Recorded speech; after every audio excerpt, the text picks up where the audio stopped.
పేరు గొప్ప ఊరు దెబ్బ అంటారు. అట్లాగుంది ఇప్పుడు అమెరికా పరిస్థితి. మనకి అమెరికా గొప్పతనం ఎందుకు కనబడుతుంది అంటే 25 అంతస్తులు 50 అంతస్తుల భవనాలు ఉన్నాయి.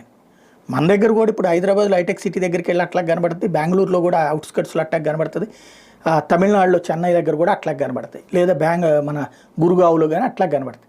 కానీ మనకి మన దేశంలో ఉండేవి చూస్తే ఆఫ్టర్ ఆల్ ఇంకోటి మనకి మన మీదన ఒక చులకన, దూరపు కొండలు నునుపు, పేదరికం అక్కడ ఉంది, అవినీతి అక్కడ ఉంది, అరాచకం అక్కడ ఉంది. మన దగ్గర అట్లాంటి మన దగ్గర లోపాలని మైక్రోస్కోప్ పెట్టి చూస్తాం, అక్కడ లోపాలని మర్చిపోతూ ఉంటాం. అగ్ని ప్రమాదం హాలీవుడ్ స్టార్లు సినిమాల్లో అద్భుతాలు చేసేసేటటువంటి స్టార్లది వాళ్ళ జీవితాలతో కూడుకున్నటువంటి లక్షల కోట్లు 5 లక్షల కోట్ల రూపాయల ఆస్తి బూడిదయ్యింది. అదేదో ఒక్క 10 నిమిషాల్లోనో పావు గంటలోనో తగలబడింది కాదు, 3 రోజులు తగలబడుతూనే ఉంది.